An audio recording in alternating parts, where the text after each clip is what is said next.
तर स्वारगेट प्रकरणातला आरोपी मूळचा शिरूर तालुक्यातील गुनाट गावचा असल्याची देखील माहिती समोर आलेली आहे।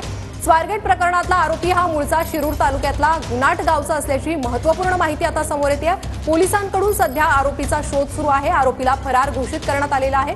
दरम्यान आरोपी संबंधातली ही महत्त्वाची बातमी समोर येते आहे। शिरूर तालुक्यातील गुनाट गावचा हा आरोपी रहिवासी असल्याची माहिती समोर आलेली आहे। पुण्यातील स्वारगेट बस स्थानकामध्ये 26 वर्षीय तरुणीवरती बलात्काराची घटना घडली आणि या घटनेमध्ये जो आरोपी आहे तो आरोपी खरं तर शिरूर तालुक्यातील गुनाट या गावचा आहे। मी सध्या आलो आहोत शिरूर तालुक्यातील गुनाट या गावामध्ये।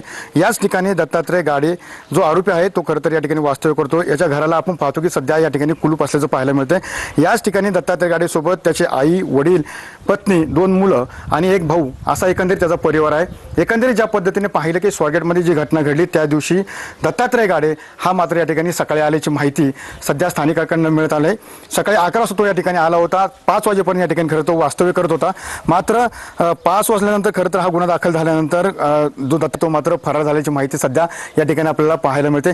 एकंदरीत त्याच्यावरती सध्या पोलिसांनी 1 लाख रुपयाचा जरी ज्या पद्धतीने 1 लाख रुपयाचं बक्षीस या ठिकाणी ठेवल्याचं माहिती सध्या मिळत आहे। मात्र एकंदरीत दत्तात्रय गाडे याच्या सोबत काही राजकीय हस्तक्षेप आहे का, राजकीय काही वरदस्त आहे का हे सुद्धा पाहणं तितकंच महत्त्वाचं असणार आहे। मात्र एकंदरीत गुन्हाळ गावामध्ये जर तो 5 वाजेपर्यंत होता तर पोलिसांनी त्याला का पकडू शकले नाही, कारण की शेवटचं लोकेशन जर त्याचं शिरूर असेल तर पोलिसांच्या आणि तपास यंत्रणेवर सध्या प्रश्नचिन्ह निर्माण होताना आपल्याला पाहायला मिळत आहे। त्यामुळे तुषार सह मी सुनील तिकडे TV9 मराठी शिरूर।